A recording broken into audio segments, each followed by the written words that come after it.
Então, boa tarde, pessoal.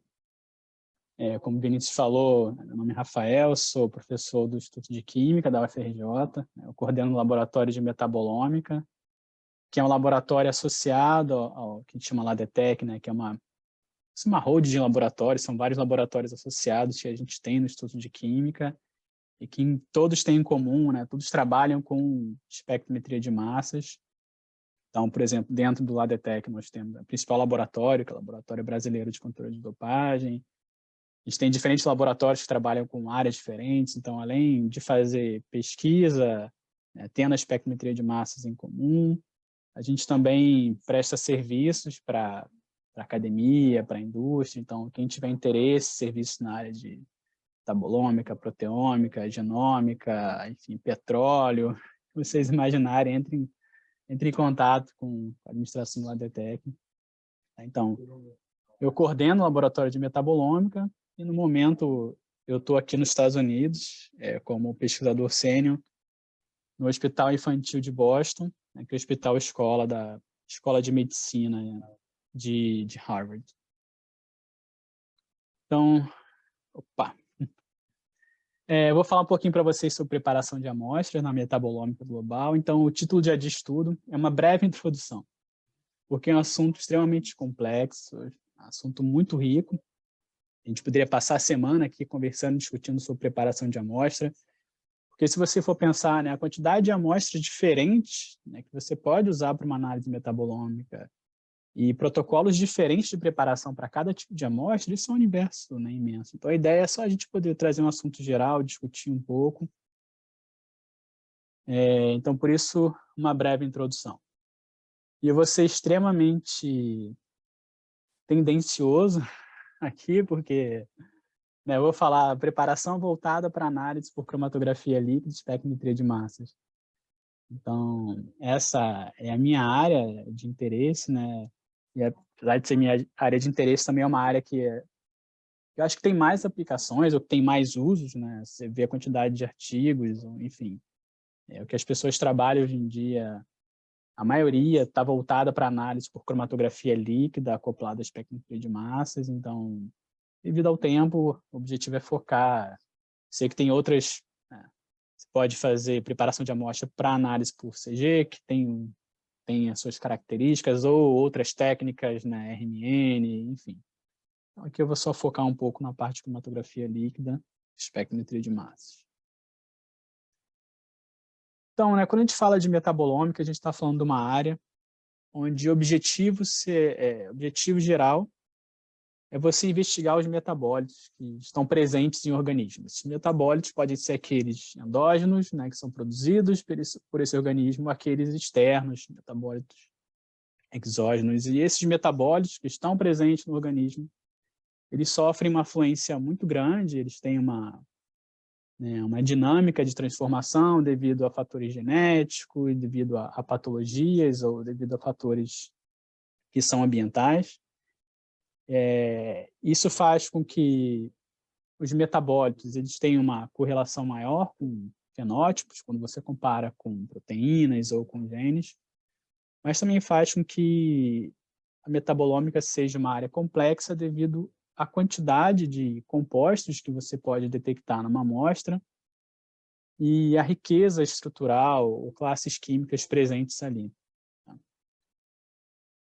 Então, quando a gente fala em metabólitos, posso citar aqui o Human Metabolome Database, que é focado, né, no metaboloma humano. Ele tem mais de 200 mil entradas, né, de metabólitos que podem ser encontrados, né? E isso são metabólitos tanto produzidos, né, pelos humanos ou que podem estar presentes no metaboloma por alguma influência externa. Tá? Então, quando eu falo 200 mil entradas de metabólitos, não quer dizer que uma amostra biológica vai ter, né, 200 mil compostos presentes nela, mas quer dizer que você tem uma riqueza muito grande.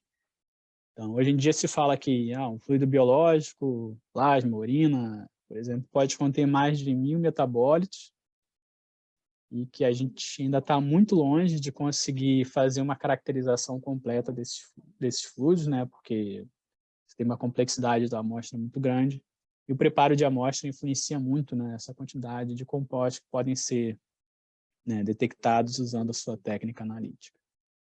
Quando a gente fala de metabólitos oriundos de plantas também, tem uma descrição de mais de 200 metabólitos, então existem vários bancos de dados onde vocês podem encontrar, né, metabólitos presentes em plantas ou que têm origem, né, produzidos por micro-organismos. Então, por exemplo, o Atlas de Produtos Naturais, né, tem mais de 30 mil entradas de produtos naturais que são produzidos por micro-organismos. Então, isso acho que mostra um pouco o quão complexo pode ser uma amostra que vai ser submetida a um processo de preparação para uma análise metabolômica global.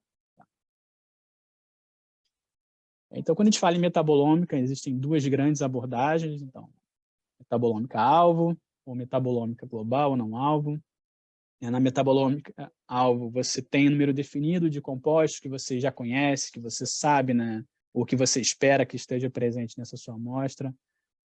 Você tem uma questão bioquímica, uma hipótese que vai, né, motivar essa sua investigação. Então, o preparo de amostra ele é muito voltado, né, para ter maior recuperação e a melhor detecção desse número definido de metabólitos.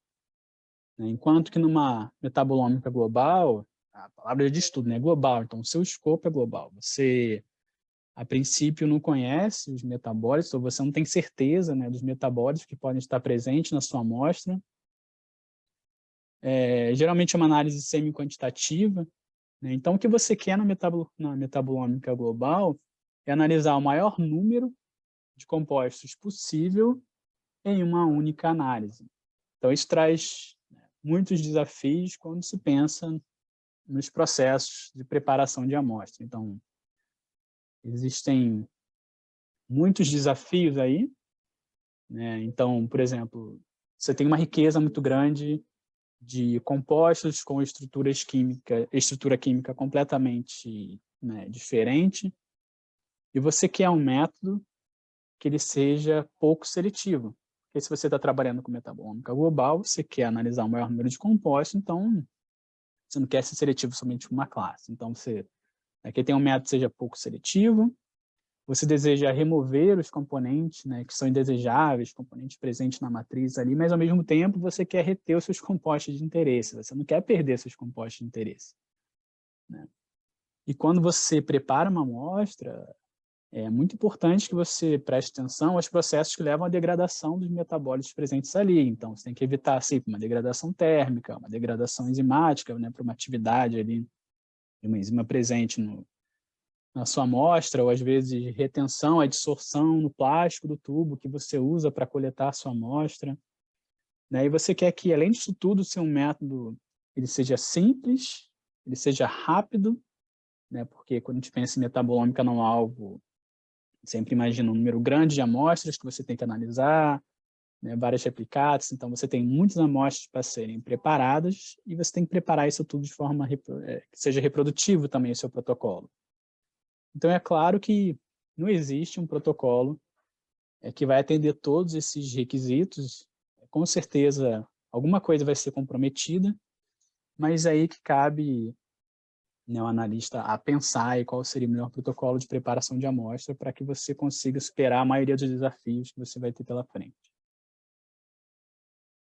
Então, quando você pensa num fluxo de trabalho, né, para uma análise metabolômica, você tem desde a parte do desenho experimental, que é super importante, onde você vai pensar todo o seu projeto, né?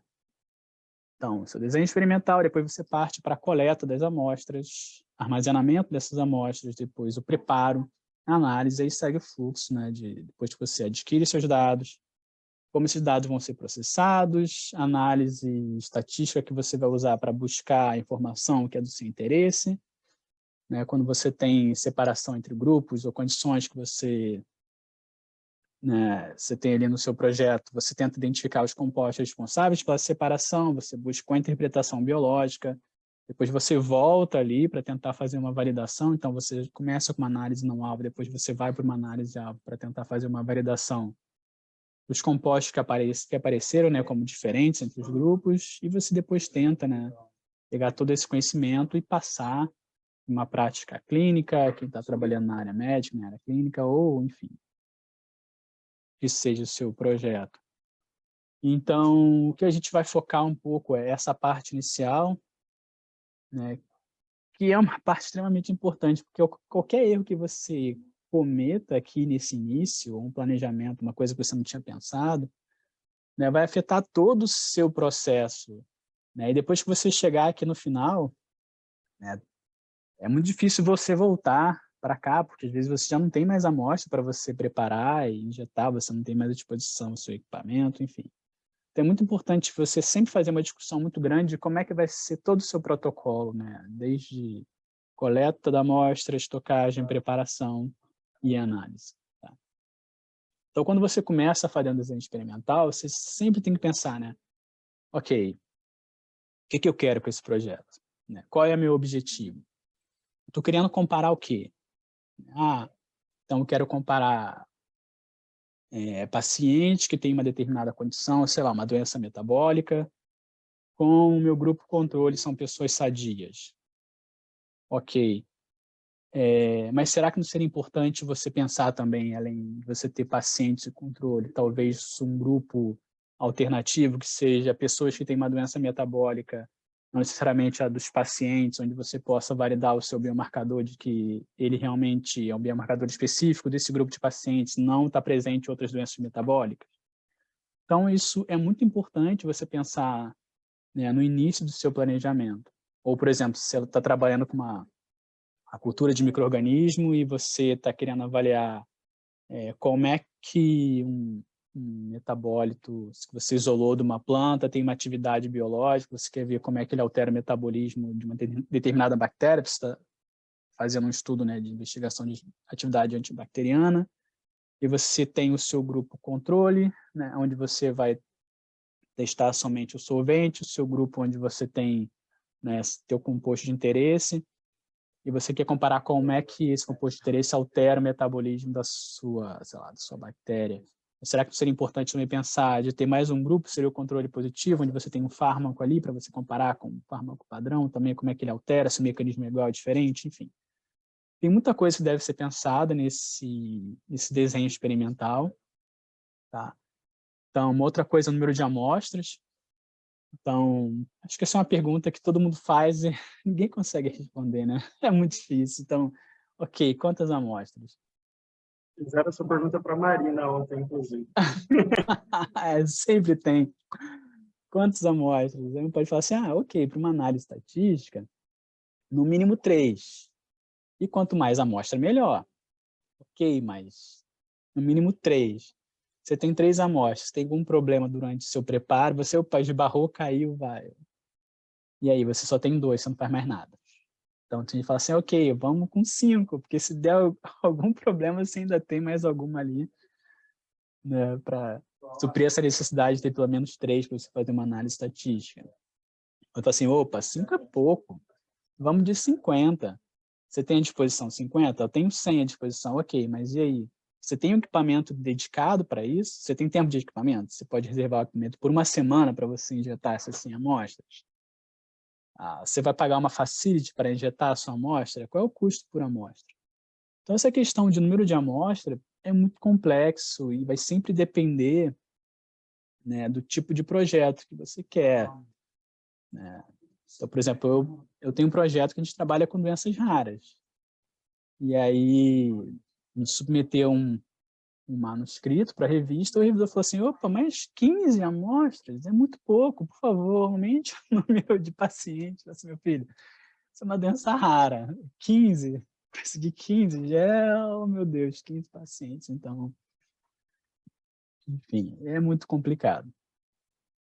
O outro ponto importante seria a coleta e o armazenamento dessas amostras. Então, quando você pensa, primeiro, você vai trabalhar com que tipo de amostra, né? Então eu estou na área clínica, eu vou trabalhar com urina, vou trabalhar com plasma, soro. Ok, como é que essa urina vai ser coletada? Quem vai coletar? Né? A pessoa vai fazer a autocoleta, vai ser uma urina em algum ponto específico do dia, uma urina de 24 horas, uma urina primeira urina da manhã, porque tudo isso vai influenciar depois como você vai processar a sua amostra, a resposta que você vai ter. Né? vou trabalhar com sangue, ok, mas plasma, soro, enfim, são protocolos diferentes de preparação de amostra. Como é que você vai armazenar? Eu vou pegar e vou congelar a -80. Ok, se você não tiver -80, você vai fazer como? Vou congelar a -20. Por quanto tempo? Por um mês. Não, enfim, vai degradar tudo. Então, esse desenho experimental é extremamente importante, né? E é muito difícil a gente, né? Claro, tem recomendações e tudo mais, mas acho que cada projeto tem uma coisa muito específica que está relacionada às suas condições do laboratório. O que você tem à disposição do seu laboratório para você fazer esse processamento das amostras? Porque não adianta falar que você tem que armazenar tudo -80, se você tem um -80 no seu departamento que é para dividir por 5 laboratórios. Então, você tem que pensar, né, quais são as suas alternativas. Então, aqui dá só um exemplo de um projeto que eu participo, né, que é um projeto que a gente tenta avaliar e fazer uma caracterização química de uma planta chamada Viscum albo, que é uma planta parasita, que parasita diferentes hospedeiros, diferentes plantas hospedeiras, e é uma planta europeia. Então, nesse projeto, tem a coordenadora do projeto, que, né, quando faz desenho experimental, que assim, não, a gente tem que evitar ao máximo ter a degradação dos compostos, então, o que é recomendado, né? Vai para o campo, faz a coleta, na mesma hora congela em nitrogênio líquido. Esse é o ideal. Você para o metabolismo na hora, então você tem uma foto do exato momento onde você fez a coleta da planta ali, para o metabolismo, está em nitrogênio, depois você pode prosseguir com essa preparação de amostra. Mas ok, e começa a logística, né? Preparação de coleta de amostra. Então, aluga uma van, reserva tanque de nitrogênio líquido, bota no diwer, sai para a coleta com um monte de caixa de isopor, com nitrogênio, vai, coleta, corre, bota no isopor, fecha, chega no laboratório e tenta processar o mais rápido possível. Então, acorda, sei lá, 5 horas da manhã para sair para a coleta e vai dormir, não sei que hora, né? Vira a noite preparando a amostra para evitar o máximo de degradação dos compostos. Então, será que, né, você fazer essa coleta, um procedimento diferente, vai alterar, né, o perfil químico desses compostos de interesse? Então, beleza, então você pode testar igual a gente fez.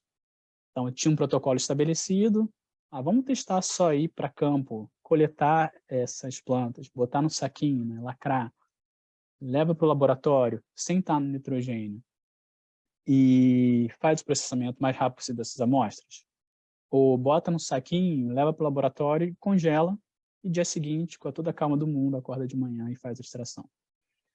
Por que pensar nisso? Porque todo preparo para fazer uma coleta, né, você tem a logística toda envolvida, e é uma correria, e você acaba sendo muito propenso a erros de processamento de amostra, de você chegar, organizar tudo, extrair, é muito cansativo para uma pessoa só. Então, às vezes, o erro que está inerente ao processamento dessas amostras e a extração é muito maior, né, do que você pensar em trazer a amostra para o laboratório e processar com mais calma no dia seguinte. Então, a gente comparou, né, esses 3 protocolos, e a gente viu que, pelo menos, né, congelando e extraindo no dia seguinte, né, o perfil químico, então, esses números aqui indicam uma mesma planta, e aqui esse xzinho seria uma replicata, né? Então, a mesma planta, nesses 3 procedimentos, o perfil químico geral, pelo menos, é que não tem como afirmar que nada vai ser modificado, mas o perfil químico geral é o mesmo. Então, cada número são de plantas diferentes. Então, uma planta, né, se agrupou é uma análise, né, é um HCA, análise hierárquica de cluster. Opa, trava a língua aqui.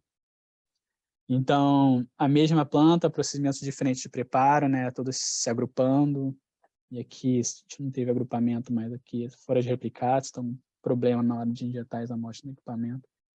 Enfim, então era muito mais fácil fazer um planejamento e ver uma alternativa do que aquela recomendada de sempre, pega a planta, congela na hora do nitrogênio, que você vai evitar a degradação dos compostos. E uma outra coisa aqui, então, comentei, a gente tem um projeto que trabalha com doenças raras, então a gente queria coletar a urina de paciente, mas doenças raras você vai encontrar, né, pacientes espalhados, por exemplo, no Brasil inteiro. E como é que você faz a coleta desse material? A gente está trabalhando com urina. Então, pensar, opa, são pacientes que podem morar no lugar mais distante do Brasil, com poucos recursos, sem acesso a uma infraestrutura onde você possa fazer a coleta da urina, armazenar em gelo seco e enviar mais rápido para o laboratório. Então, nossa opção era, ok, é impossível trabalhar com isso, porque não tem como evitar, não tem como enviar uma urina em gelo seco de diferentes partes do Brasil, ou a gente parte uma alternativa, que seria o que? Então vamos coletar essas urinas em papel filtro, né? Seca as urinas e a gente trabalha com urina seca em papel. Então isso faz tudo parte do seu planejamento, né? Do seu desenho experimental. Então o que a gente fez, ok, a gente desenvolve um kit para coleta de urina em papel filtro, né? Esse kitzinho aqui, e a gente testa a estabilidade, né? Simulando uma entrega, sei lá, por correio no Brasil, no verão. Vamos ver como é que isso funciona. E a gente viu, pelo menos de uma forma geral, né? Então aqui é uma análise de componentes principais. A gente viu que uma urina coletada em papel filtro, né, seca, em 3 dias, se você ficar na geladeira, que seria como se fosse mandar uma amostra no isopor, ali com um geloquezinho, né, mantém uma temperatura, 3 dias, ela ainda é muito parecido com a urina original. E se a gente consegue manter, né, por mais tempo resfriado, melhor. Então, a gente pensou, então a gente tem uma alternativa para fazer essa coleta de urina, coleta em papel, envia pelo correio, Sedex, 2, 3 dias, chegando no isopor com geloque, ainda funciona. Então, esses são só exemplos para mostrar que é muito importante você fazer esse planejamento e pensar como que essas amostras vão ser coletadas, armazenadas e depois extraídas, né? A extração da amostra vai depender muito, né, do que você quer ver nessas amostras. E hoje em dia a gente tem muitos protocolos de preparação de amostra. É difícil falar o que é melhor, o que é pior, isso depende muito de qual é o seu objetivo. Mas independente do protocolo que você vai usar, é importante sempre pensar nos controles de qualidade, né, que você vai garantir que você não teve nenhum problema na sua extração, ou depois que você extraiu, né, você controlar os processos quando você vai fazer uma análise no seu sistema, né, analítico, enfim, um LC-MS, o que seja. Tá? E, ok, você tem toda uma preocupação de coleta de amostra, armazenamento, processamento. Depois que você obtém esses extratos, é importante pensar também como é que você vai armazenar esses extratos, né? Então, por exemplo, é muito comum, pelo menos eu tenho um pouco de background na área de produtos naturais, então os extratos que a gente preparava, não para uma análise metabolômica, mas para um estudo fitoquímico clássico, não ficava armazenado em geladeira ou no freezer nem nada, ficava depois do extrato seco, ficava na bancada. E esse pensamento de extrato estar na bancada é o mesmo depois que o pessoal começou a trabalhar com metabolômica, que pegava os extratos da bancada e injetavam. Então, esse extrato na bancada, com certeza, não vai refletir, né, aquele processo metabólico quando você coletou a planta, enfim. Então, é muito importante pensar também de como esses extratos vão ser armazenados e depois processados e qual é a técnica analítica. Então, você vai analisar usando que tipo de instrumentação, né? Você quer analisar compostos polares, usar uma coluna Hillich na cromatografia líquida, e se você tem um instrumento que ele não faz troca de polaridade, na ionização por elétron spray, você vai escolher o modo positivo ou o modo negativo. Então, tudo é um processo complexo que precisa de muita dedicação lá no início, né, para você ter as suas respostas no final. Então, se você tem muitas amostras, você vai injetar as amostras durante 3 dias seguidos, sem limpar o equipamento, sem calibrar o equipamento, você vai dividir em lotes. Se você dividir em lotes, qual vai ser o seu procedimento para depois corrigir, né, a variação instrumental que você vai ter após uma limpeza do equipamento entre esses lotes. Enfim, então, é muita coisa que tem que ser levada em consideração. E quais são os tipos de amostra, né, mais comuns que a gente tem? Eu falo mais comuns porque hoje em dia a metabolômica é uma área, né, extremamente rica e aplicada em diferentes áreas do conhecimento. Então, a gente tem, por exemplo, quando se fala em fluidos biológicos, né, urina, plasma, o soro, sangue seco, cada vez mais tem interesse na análise de fezes, né? Acho que cada dia mais cresce, você vê muitos artigos tentando relacionar a microbiota com saúde, enfim, saliva também, né, que é uma amostra que se obtém de forma fácil, não invasiva igual a urina, mas muito mais fácil do que a urina, mas tem todo um desafio de preparo de amostra de saliva, principalmente a questão de padronização e normalização, né, dos compostos presentes ali, porque você não tem muito controle quando você faz a coleta da saliva, né, como é que você vai levar em consideração a variação normal de quantidade de saliva que você tem na boca para fazer o cuspe ali, e você processar suas amostras. Então, é uma área que está crescendo. Tecidos, cultura de células, micro-organismos, enfim. A gente vê a aplicação do metabolômica nas mais diversas áreas, né? Alguns protocolos de preparo de amostra são muito parecidos para alguns tipos de amostra, outros são completamente diferentes, né? Mas dependente do tipo de amostra que você, né, vai trabalhar, sempre existe uma preocupação em relação, né, à estabilidade dos compostos que estão presentes nessa amostra. Então, se você for, né, ver as recomendações para você trabalhar com plasma, soro, urina, sempre assim, os compostos são instáveis. Então, o congelamento tem que ser o mais rápido possível, a extração tem que ser o mais rápida possível. Se você pensa a urina, está suscetível ali a crescimento microbiano, né, tem muito líquido, plasma, soros tem muita ação enzimática ainda, então você tem que parar esse metabolismo, né, na hora que você tem essa sua amostra no seu laboratório, então parar o metabolismo o mais rápido possível. Então, tudo, né, você tem recomendação de, olha, ou você faz a extração mais rápido possível, ou se não é possível fazer a extração mais rápido, né, você congela. E uma vez que você congela, você tem que ter o maior cuidado para evitar ciclos de congelamento e descongelamento das amostras. Tá? Então, isso é uma coisa muito importante, né?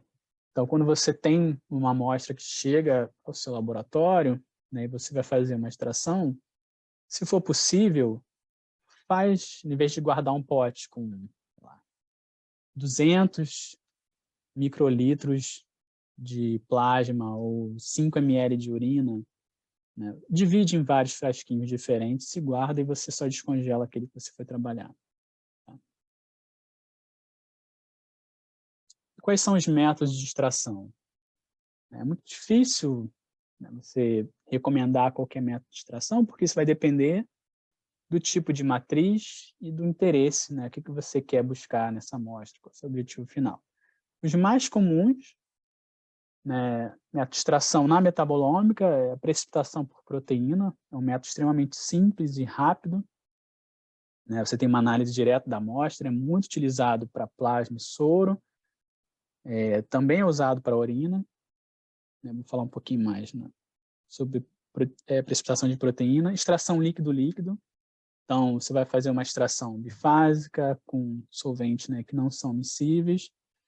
E, geralmente, quando se faz uma extração bifásica, o objetivo é ou obtenção de alguns compostos de interesse, se limpando mais a sua matriz. Então, apesar de você fazer uma metabolômica não-alvo, uma extração líquido-líquido, você faz uma não-alvo, mas direcionando para uma classe de compostos. Por exemplo, você pode fazer uma extração bifásica para você remover lipídios que podem ser interferentes, né, na sua análise, ou ao contrário, você faz uma extração bifásica que é para você obter os lipídios e você retirar os metabólitos que não são do seu interesse, porque você vai trabalhar com lipidômica.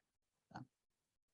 A extração por fase sólida, eu acho que é muito incomum numa metabolômica não-alvo, é mais direcionada para quando você, né, tem os seus metabólitos de interesse, a metabolômica target, porque sempre tem a questão de uma extração seletiva quando você usa esse tipo de cartucho. Então, o tipo de extração ele vai impactar e comprometer a interpretação biológica. Então, é importante, né, que você tenha isso muito claro, né, porque às vezes você chega numa resposta final, né, você escolhe um tipo de extração, sei lá, extração líquido-líquido, você faz toda a sua análise metabolômica, vai fazer a sua interpretação biológica, você vê seus marcadores, você começa a fazer, né, afirmações de que tal composto não estava presente aqui, então quer dizer que a via estava ativada, era uma outra via, mas às vezes você não viu só por causa do protocolo que você escolheu para preparar a sua amostra, né? Porque a amostra não tem os compostos de interesse. Né? Então, você pensa numa extração bifásica, você tem alguns compostos que não vão ter uma preferência, né? Não vão ter uma partição 100% para a fase orgânica para a fase aquosa. Eles vão se distribuir nas duas fases, às vezes a fase que você está usando, a concentração é muito pequena, né? Você acaba detectando alguma limitação instrumental que você tem. Então, o objetivo de você fazer, começar a fazer o processo de extração, um dos primeiros é quando você adiciona um solvente orgânico, né? Você faz uma extração em fase líquida. Se adiciona um solvente orgânico, a ideia é parar o metabolismo. Então, sempre se recomenda você fazer sequente com solvente orgânico gelado, né? Sei lá, metanol, acetonitrila. Quando você adiciona esse solvente, você meio que tenta parar o metabolismo. E, além disso, quando a gente fala nesse protocolo de precipitação de proteína, o solvente, além de parar esse metabolismo, ele acaba, né, precipitando proteínas e outros compostos presentes ali. Acaba diminuindo a complexidade um pouco da sua amostra. Tá? E é importante mencionar que, num processo de preparação de amostra, a gente tem métodos que a gente chama de métodos não mecânicos ou métodos mecânicos. Esse é mais aplicado para tecidos, então, você tem um tecido que você vai fazer uma extração dele. Então, um tecido, né, a ideia é você tentar romper as células presentes nesse tecido para você extrair os metabólitos que estão presentes dentro da célula. Mas é um material muito duro para você tentar fazer uma extração. Se só botar seu solvente no tecido, você não vai conseguir, né, fazer uma extração adequada. Então, existem alguns métodos de fazer extração de tecido. Método não mecânico, onde você congela seu tecido, então nitrogênio líquido, você congela, depois você deixa descongelar, né, em gelo, e quando você faz o processo de descongela, você vai acabar rompendo as células e você consegue depois extrair seus análises de interesse, você coloca no ultrassom para você facilitar esse rompimento da célula. Ou você tem os métodos mecânicos, né, que utiliza equipamentos desse tipo aqui, por exemplo, que são homogeneizadores, onde você coloca umas bilhazinhas, chama de beads. As bilhazinhas podem ser de zircônio, pode ser de vidro, enfim, diferentes tipos de material.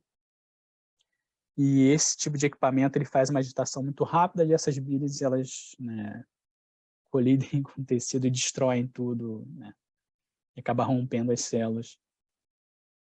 Mas uma coisa que muita gente, em protocolo, as pessoas adotam é, antes de você usar essas bilhazinhas, lavar com metanol e nunca reutilizar para você evitar contaminação cruzada. Então, quando a gente fala de extração líquido-líquido, os tipos mais comuns, a gente vê em metabolômica, seriam os tipos onde vocês têm extração usando metanol e clorofórmio, para você, né, formar um sistema bifásico, né, o metanol, clorofórmio e água. Então, eles têm os famosos chamados, né, tipo Folk, extração bifásica do tipo Blydeyer, que usa metanol, clorofórmio e água. E são métodos que são muito utilizados para análise de lipídios. E o objetivo é você ter um sistema bifásico, né, onde os lipídios vão ter mais afinidade pela fase orgânica, né, e você vai remover os compostos que você não tem interesse, o metabólito você não tem interesse, você remove essa fase orgânica aqui, evapora, né, depois ressuspende e injeta no seu equipamento. Então, são os clássicos, né, o Folk e o Blydeyer. Então, se vocês procurarem na internet, vocês vão ver vários protocolos, e protocolos que você tem adaptações também desse tipo. E o mais recente, vamos dizer assim, seria uma extração bifásica, onde você utiliza metiltercbutyléter, né? E a grande vantagem de você fazer esse método chamado método de Mathias é que a fase orgânica ela fica, né, na fase superior, enquanto, né, o clorofórmio é mais denso, ele vai para o fundo aqui do seu tubo, Então, quando você vai tentar remover esse cloroforme, você acaba contaminando o seu pipeto, então você tenta retirar a fase aquosa primeiro, depois de remover o solvente orgânico, mas você é mais propenso a erro, porque geralmente você tem a fase aquosa, que tem seus metabólitos mais polares, você tem as proteínas que ficam nessa interface e os lipídios aqui no fundo do seu frasco, né? Enquanto no MBTE, ou TBE, você tem os lipídios aqui na fase superior, a fase aquosa, né, a proteína aqui no fundo. Então, a princípio, as pessoas utilizavam muito esse sistema bifásico, que era para você extrair os lipídios e descartava os polares, mas cada vez mais você vê, é possível ver métodos que são adaptados para você aumentar essa fase aquosa aqui, mantendo essa separação entre as fases, e você fazendo uma única extração, né, uma análise lipidômica e metabolômica, porque você vai injetar os lipídios presentes na fase orgânica e os metabólitos polares presentes na fase aquosa. Então, isso está sendo usado bastante, mas é um sistema um pouco mais, se você compara com precipitação de proteína, é um pouco mais complexo de preparo de amostra. Mas tem resultados bem interessantes, então aqui é um exemplo da literatura, né, um protocolo onde se utilizou essa extração de Mathias, então uma extração bifásica de uma planta, as folhas de uma planta. Então, nessa extração bifásica, eu tinha na fase orgânica, né, os lipídios, pigmentos, clorofila. Então, numa única extração é possível fazer diferentes tipos de análise. Então, análise lipidômica, você faz outros tipos de investigação usando outros equipamentos. E na fase aquosa, é possível analisar os metabólitos, né, secundários por LCMS, os metabólitos primários, utilizando cromatografia gasosa, acoplada à espectrometria de massas. E o pallet que fica lá no fundo, né, proteína e outras coisas, você pode fazer um outro tipo de análise. Então, a ideia aqui é que numa única extração, né, principalmente se você tem uma quantidade pequena de amostra, uma única extração você consegue ter uma riqueza de informação muito grande. Então, falando um pouco mais, né, específico em relação a algumas amostras. Então, quem trabalha com urina, né? Quando pensa em coleta da urina, você pode ter diferentes formas de coleta. Então, a urina pode ser coletada de forma aleatória ao longo do dia, pode ser a primeira urina do dia, ou pode ser uma urina coletada durante 24 horas. Então, é importante você estabelecer, né, qual tipo de coleta vai ser feita e por quê, né?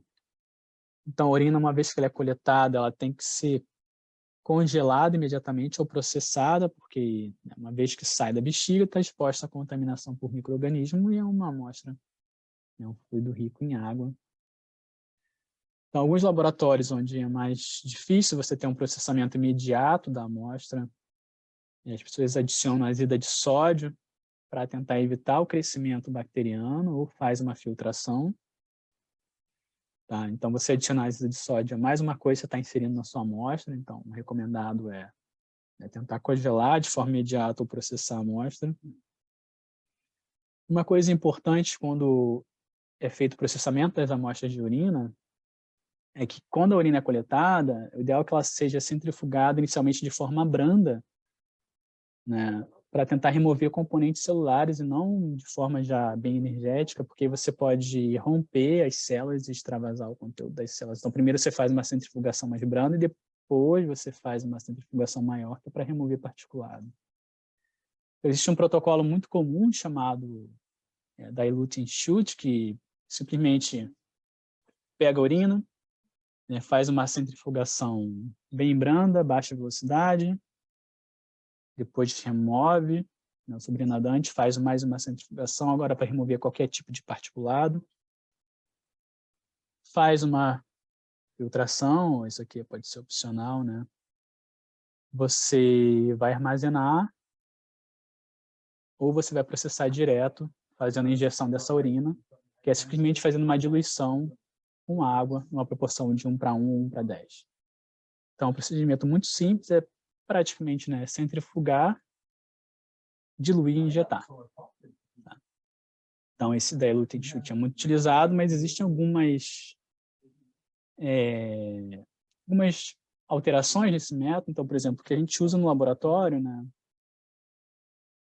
é praticamente isso, mas a gente tenta precipitar, apesar de a urina não ser uma amostra rica em proteína, né, a gente sempre quer evitar ter qualquer tipo de interferente ali que vai atrapalhar na nossa análise. Então, o que a gente faz no laboratório é utilizar uma quantidade bem pequena de urina, por exemplo, 50 microlitros, e adicionar, por exemplo, 5 partes de metanol, né?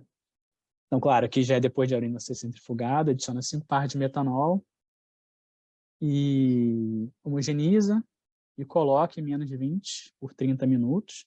Então, com isso, a gente tenta, né, garantir que, se por acaso tiver proteína na urina, ela vai acabar precipitando. Então, depois a urina é centrifugada, o sobrenadante é removido, evaporado, depois a gente ressuspende no solvente adequado para injeção, dependendo do método que a gente tem, e faz a análise.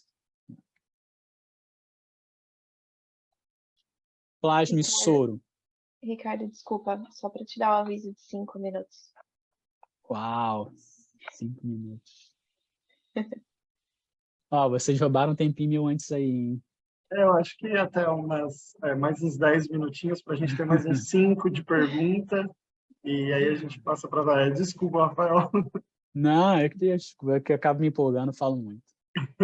Obrigado. E aí, plasma e soro, né?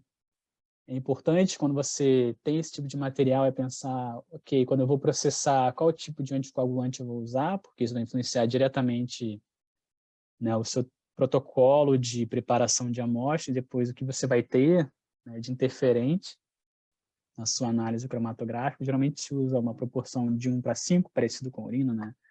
Então você pode testar diferentes solventes para precipitação de proteína e ver qual que funciona melhor para a sua amostra, né? Aqui o protocolo é muito parecido com o processamento das amostras de urina, então é basicamente você adicionar, sei lá, plasma ou soro, você colocar seus padrões internos, um solvente gelado, solvente orgânico gelado, precipitar, porque plasma e soro tem muita proteína, então você tem que ter algum protocolo de remoção. Depois, né, centrifugar, tirar, evaporar o sobrenadante e suspender. Mas é importante ter em mente que nenhum solvente orgânico vai remover completamente as proteínas e logo, né, você tem que avaliar constantemente seu sistema de LC-MS. Né, só queria chamar a atenção para a cultura de célula, é que você pode ter células suspensas ou células aderentes. Então, célula suspensa, quando você vai fazer uma centrifugação, tem que fazer uma centrifugação branda para você, né, evitar extravasamento de compostos, e cuidado quando você vai usar tripsina, que pode acabar alisando a célula, ou se for raspagem, cuidado que pode ter variabilidade entre as amostras. E uma lavagem para você remover a matriz extracelular, né, se você usa um tampão, né, salino, você pode ter sais que vão promover uma supressão iônica na sua análise. Então, uma alternativa é usar sais voláteis, como acetato de amônio, né, trabalhos que descrevem que eles são melhores do que o PBS para lavar a sua cultura de célula. Fezes é uma amostra, né? Está sendo muito comum. Quem tiver interesse, dá uma olhada. A gente tem um artigo publicado na Química Nova, onde tem uma abordagem de utilizar uma extração bifásica para analisar compostos polares e lipídios, e uma extração simples, né, monofásica, para analisar compostos menos polares por coluna C18. Então, a apresentação está gravada, quem tiver interesse, só dá uma olhada no link aqui. E uma coisa importante é sempre pensar no tipo de normalização que você vai usar. Então, urina tem uma variabilidade muito grande, né, do próprio indivíduo, né, porque ela pode estar mais diluída se a pessoa bebe muita água, enfim, menos água. Como é que você vai normalizar? Existe imensa normalização por creatinina, gravidade específica, né? Enfim, é sempre importante prestar atenção para os contaminantes. Então, quando você vai fazer um preparo de amostra, você sempre tem que manter a sua estação de trabalho limpa, evitar qualquer custo detergente, que isso vai, né, para a sua amostra e depois vai contaminar o seu sistema. Então, sempre tentar trocar a luva o tempo todo, nunca passar creme, né? E quando for trabalhar com cloroformo e acetona, evitar plástico, sempre tentar trabalhar com vidro. Então, a parte de controle de qualidade, né, ela está integrada na questão de preparação de amostra, porque quando você prepara a sua amostra, tem que pensar, ok, quais são os controles que eu vou usar para garantir que minha preparação está adequada e que depois minha análise vai estar adequada. Então, existem vários tipos de controle de qualidade. Então, sempre pensar que você tem que ter um branco de extração para você avaliar os contaminantes que vão ser provenientes de todo o seu material que você está usando, do seu protocolo, né? O solvente que você vai utilizar para injetar suas análises, é importante que você analise ele também para ver, né, de onde pode estar vindo algum contaminante. E sempre pensar em outros protocolos de controle de qualidade, como, né, mistura de padrões para você injetar e acompanhar o seu sistema analítico, você fazer o pool QC, que é a mistura de amostras, e os padrões internos que devem ser adicionados, tá, quando você vai preparar as suas amostras para você avaliar, né, tanto a recuperação, né, então a sua extração foi adequada, você adicionou padrões internos, e você depois vai avaliar como é que esses padrões internos estão variando em diferentes amostras, né? Então, tanto a questão da recuperação, quanto padrões internos que você pode adicionar depois de você preparar as suas amostras para avaliar como é que é a variação instrumental. Tá? Então, eu vou passar um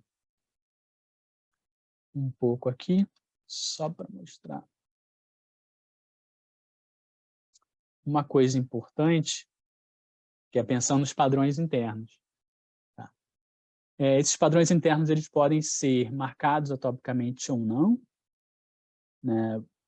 Existe um movimento muito grande para se trabalhar sempre com compostos marcados atopicamente, mas e aí, você tem dinheiro para bancar? É muito caro. Então, se você tiver compostos que não estão presentes na sua amostra, mas que têm uma estrutura semelhante, que são, sei lá, fluorados ou clorados, é uma opção. Então, o que muita gente vem fazendo é colocar padrão interno marcado somente no controle de qualidade, no pool QC, né? E você botar padrões que não são marcados na sua amostra, talvez antes de extrair e após a extração, que você vai avaliar tanto a recuperação como variação instrumental.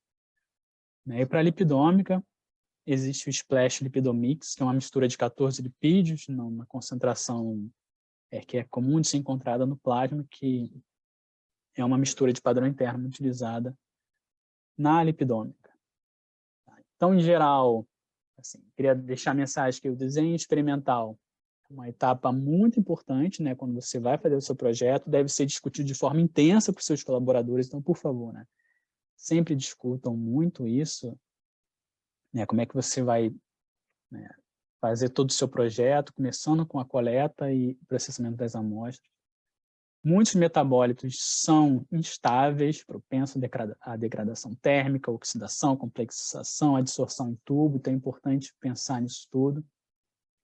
E os instrumentos cada vez mais sensíveis, né? Então eles vão detectar qualquer tipo de interferente ou contaminante e, claro, as variações também inerentes ao seu processo de preparação de amostra.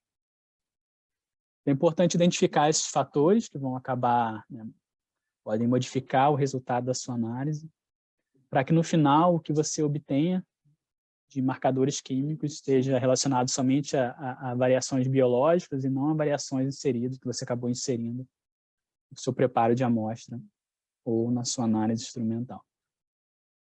Então, com isso, queria agradecer, né, todos os presentes, desculpa aí por passar o tempo, agradecer meu grupo, Lab Meta, e é isso, aberto a perguntas. Imagina, Rafael, desculpa a gente também da correria. A próxima, a professora Valéria, ela também está com o horário um pouco apertado, então a gente pode fazer o seguinte, eu vou fazer só uma pergunta para pelo menos a gente ter alguma interação, e se você topar, Rafael, depois eu posso te mandar as perguntas, e como eu tinha comentado com a Denise, com o pessoal também ontem, né, que tinham muitas perguntas para a Marina, a gente depois coloca as perguntas com as suas respostas lá no portal, e aí todo mundo consegue ter suas perguntas respondidas. Tá bom? Perfeito. Então, eu vou fazer a pergunta, então, Denise, depois eu passo para você, para apresentar a Valéria. A pergunta mais votada, então, é da Gabriela, e ela pergunta, é recomendado parar e limpar o equipamento quando temos uma grande quantidade de amostras? Ou só injetando os QCs cada 5 ou 10 amostras, mesmo que a análise demore 3 dias, seria ótimo?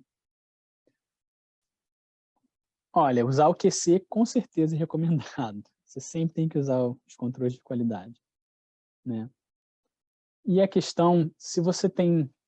Primeiro você tem que avaliar como é que está o seu método cromatográfico. Ele é suficiente para que, após uma análise, né, você consiga fazer uma etapa de lavagem, voltar para a sua condição inicial. Então, é sempre importante, quando você começa a fazer a sua lista de injeção lá, né, como é que vai ser a ordem de injeção, você começar com os brancos, botar alguns controles, né, os Q6, né, depois você injeta o outro branco para você avaliar se você está tendo muito arraste entre amostras. Então, se você não tem arraste entre amostras, isso te leva a crer que seu processo cromatográfico, de certa forma, deixa a sua coluna um pouco mais limpa, né? Se você tem algum tipo de arraste, que às vezes é inerente, né, ao tipo de amostra que você tem, aí a questão da intervenção no equipamento vai ser maior. Eu diria que se você tem... Primeiro você tem que acompanhar isso, avaliar. Mas se você tiver que rodar por muitos dias, né, de forma direta, sei lá, 3, 4 dias, eu recomendo você dividir em lotes e você parar, fazer uma intervenção no equipamento, né? Você pode ficar avaliando em tempo real como é que está sendo o seu equipamento, né? E você fazer uma intervenção de você tanto limpar o seu equipamento quanto calibrar também, porque dependendo do equipamento que você usa, você vai perder a calibração dele também. Então, você limpar, calibrar, depois você continua injetando o seu lote. Porque não adianta nada você deixar 3 dias depois de ver que no segundo dia a sua coluna foi embora. Você vai ter que injetar tudo de novo, porque sua coluna entupiu lá e acabou, não tem jeito. Então, por isso que os controles são importantes, porque quando você divide em lote, existem ferramentas de processamento de dados onde você consegue fazer a correção dessa variação devido a lotes diferentes e dias diferentes. Então, você tenta fazer uma correção para você tentar agrupar essas amostras e você tentar reduzir esse problema da intervenção. Enfim, minha recomendação seria essa. Se for muito grande, faz a limpeza do equipamento, usa sempre os controles de qualidade para fazer uma correção pós-aquisição.